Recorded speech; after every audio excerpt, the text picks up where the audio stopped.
అట్లనే ఇంకో ప్రశ్న ఏం అడిగిందంటే నల్లధనం తెచ్చి అకౌంట్లో 15 లక్షలు వేస్తా అన్నాడు మోడీ. సో దానికి యాప్ ఏం సమాధానం చెప్తుంది అంటే ఆ నల్లధనం నోట్ల రద్దు చేసిండు కదా, నల్లధనం రాలేదు, నోట్ల రద్దు చేస్తే ఆ నోట్లు రద్దు చేసిన నోట్లలో నల్లధనం అంటే అదే కదా, నల్లధనం అంటే ఆ పాత నోట్లు రద్దు చేయబడ్డాయి, వాటి స్థానంలో కొత్తవి పెట్టిందంటే అలా నల్లధనం ఉన్నదంతా కాలిపోతుంది, బూడిద అయిపోతుంది, మనకి అది నల్లధనం పోయినట్టు. అంటే ఇప్పుడు 100 నోట్లు ఉన్నాయనుకో, అందులో 50 నోట్లు నల్లవి ఉన్నాయనుకో, అంటే దానికి సోర్స్ చెప్పలేకపోయినాం. నల్లదంటే ఏంది, నల్ల రంగేసుడు కాదు. నల్లదంటే ఆ ఆదాయం ఎక్కడి నుంచి వచ్చి చెప్పలేకపోవడం, లేకపోతే దానికి ట్యాక్స్ కట్టకపోవడం. సో అట్లా ఉన్నప్పుడు సో ఆ నల్లధనం 50 రూపాయలు చెల్లకుండా చేస్తే మిగిలిన 50 రూపాయలే అకౌంట్లో మళ్ళీ రావాలి, తెల్లధనమే రావాలి. అంటే నల్లధనాన్ని కాలబెట్టడం, అది చెల్లకుండా చేయడమో జరుగుతుంది. అందుకోసమే తెచ్చిన ఏమంటారు ఈ నోట్ల రద్దు. దానివల్ల నల్లధనం పోతుంది. నల్లధనం ఎవరి దగ్గర ఉంది అంటే ఆ తీవ్రవాదుల దగ్గర ఉంది కాబట్టి తీవ్రవాదం పోతుంది, ఇది చెప్పారు. కానీ వాస్తవానికి డేటా ఏం చెప్తుంది, ఆర్బీఐ ప్రకారం 99.3%. అంటే 100 నోట్లలో 99.3, అంటే దాదాపు 100 నోట్లు తిరిగి చలామణిలోకి వచ్చినాయి, తెల్లధనంగా అయింది. అంటే ఆ 0.7% నల్లధనం పోయింది. అంటే ఏం పోలేదు నల్లధనం అనేది దాని అర్థం. తీవ్రవాదం తగ్గిందా అంటే తగ్గలేదు. అప్పుడు కాంగ్రెస్ ప్రభుత్వంలో కాంగ్రెస్ చెడ్డ పేరు తేవడానికి, ఈ యొక్క హిందూ ముస్లిం విభజన తేవడానికి దాడులు చేసింది వీళ్ళే. అప్పుడు మీరు ఏ ఇన్వెస్టిగేషన్ అన్నది చూడండి కాంగ్రెస్ హయాంలో, అవన్నిటికీ దారులు మళ్ళీ అడిగిపోయినాయి, ఈ బీజేపీ ఆర్ఎస్ఎస్ వాళ్ళు చేయించారు.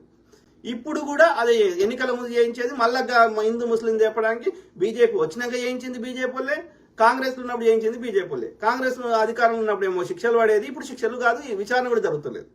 That is the difference. But అప్పుడు ఇప్పుడు చేయించింది వీళ్ళే, సింపుల్. లేకపోతే పుల్వామా దాడి చేసినాక ఇన్ని రోజులకి ఎందుకు అట్లనే డిమానిటేషన్ నల్లధనాన్ని అంతం చేస్తుంది ఉగ్రవాదం చెప్పిన. ఓకే, సో అందులో ఏది 2014లో 16 లక్షల కోట్ల చలామణిలో ఉండేది క్యాష్. మేము క్యాష్ ట్రాన్సాక్షన్ తగ్గించినాము అన్నారు. కానీ 2016లో డేటా ప్రకారం 16 లక్షల కోట్లు చలామణిలో ఉన్నాయి, కరెన్సీ క్యాష్. అట్లా క్యాష్ ఆన్లైన్ ట్రాన్సాక్షన్ చెప్తలే, ఈ గూగుల్ పేలు ఇవి చెప్తలే, డబ్బులు అంటే క్యాష్ ట్రాన్సాక్షన్ అంటే ఒక్కొక్క డబ్బులు వాడేది. సో అప్పుడు ఎంత ఉండే 16 లక్షల కోట్లు ఉండే 2016లో. ఇప్పుడు 2023లో అది 34 లక్షల కోట్లకు చేరింది. అంటే ఈ క్యాష్ వాడే సంఖ్య ఇంకా పెరిగింది అని చెప్తున్నది డేటా. అర్థమైందా? ఇట్లా డేటాతోటి చెప్తుంటే వాళ్ళకి పిచ్చిలు వేస్తున్నది. కాంగ్రెస్ అని అంటే వాడిని తిట్టవచ్చు, వాడిని కాంగి అని తిట్టవచ్చు, వాడిని గొర్రె బిడ్డ అని తిట్టవచ్చు, వాడిని ఇంకో తురుకోడు అని తిట్టవచ్చు.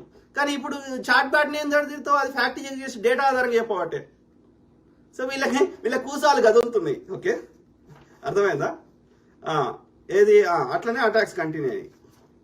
తర్వాత మేక్ ఇన్ ఇండియా ద్వారా మేక్ ఇన్ ఇండియా చేస్తా మొత్తం తయారు చేసేది అంతా మన భారతదేశంలో చేసుకుందాం, విదేశీ వస్తువులు మనకు వద్దు, చైనా ఇంకో దేశం వద్దు, మనమే ఆ వస్తువులు తయారు చేసుకుందాం, ఇక్కడ ఉన్న వాళ్ళకి ఉద్యోగాలు వస్తాయి, ప్లస్ మన డబ్బులు విదేశానికి పోవు అని చెప్పిండు 2014లో. కానీ వాస్తవం ఏముంది, 2011-12 అంటే అప్పుడు యూపీఏ ప్రభుత్వం లేదా డాక్టర్ మన్మోహన్ సింగ్ గారి హయాంలో మొత్తం జీడిపి అంటే దేశ సంపద, గ్రాస్ డొమెస్టిక్ ప్రోడక్ట్ అంటారు, అంటే మొత్తం దేశ సంపదను లెక్క కడతారు. ఆ మొత్తం దేశ సంపదలో తయారీ రంగం ఎంతరా అంటే 2011-12లో 16.3%. అదే 2022కి వచ్చే వరకు అది 13%కి తగ్గింది. అంటే తయారీ రంగం అప్పటికంటే ఇంకా దేశ సంపదలో 3% తగ్గింది. మేక్ ఇన్ ఇండియా ఎక్కడి నుంచి అయింది అంటే మేక్ ఇన్ ఇండియా ఇంకా తగ్గింది. ఇది వాస్తవం. ఈ మాట చెప్తే మా విశ్వగురువుకి ఏమంటారు, విశ్వగురువుకి ఏం చేయాలో ఏడ సమాధానం చెప్పాలో అర్థం కాదు. అందుకే ప్రెస్ కాన్ఫరెన్స్ కి రాడు విశ్వగురువు. ప్రెస్ కాన్ఫరెన్స్ కి వచ్చి ఇవన్నిటి సమాధానం చెప్పాలి. రాహుల్ గాంధీ వస్తాడు, ఇంకో ఆయన వస్తాడు, రేవంత్ రెడ్డి గారు వస్తారు, కానీ విశ్వగురువు రాడు. ఎవడో స్క్రిప్ట్ రాసిస్తే అది చూసుకుంటూ అవుతాడు. ఎంత దౌర్భాగ్యం! అంటే ఇండియాని ఒక వరస్ట్ పర్సన్ చేతిలో పెట్టడం జరిగింది.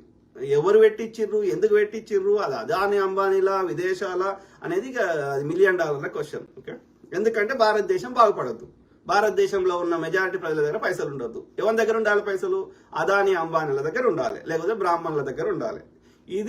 ఇది ఒక ఏమంటారు, ఇట్లా ఉంటేనే భారతదేశం అడుక్కునేటట్టు ఉంటేనే మెజారిటీ భారతదేశ ప్రజలు మేము చెప్పినట్టు వింటాము. మా 80 కోట్ల మందికి వాడికి గర్వంగా చెప్పుకుంటాడు, 80 కోట్ల మందికి నేను వచ్చినాక దొడ్డు రేషన్ ఇస్తున్నా అని చెప్తున్నాడు. అంటే అర్థమైంది, నువ్వు దొడ్డు రేషన్ ఇస్తే తినే స్థాయికి దిగజార్చినావు. వాళ్ళు సొంతంగా సన్న బియ్యం కొనుక్కునే స్థాయి నుంచి నువ్వు దొడ్డు రేషన్ బియ్యం ఇస్తే తినే స్థాయికి దిగజార్చినావు అంటే ఎంత దౌర్భాగ్యం. ఇంకా దాన్ని ఘనకార్యంగా చెప్పుకుంటుండంటే వెరీ అన్ఫార్చునేట్. అంటే కళ్ళ ముందట మనని ఏమార్చడం అంటారు చూసారా, వెరీ అంటే is good at false propaganda, ఫేకులు చెప్పడంలో విశ్వగురు. ఓకే, అర్థమైందా? విషం నింపడంలో విశ్వగురు. దరిద్రుడు. ఆలోచించండి మిత్రులారా.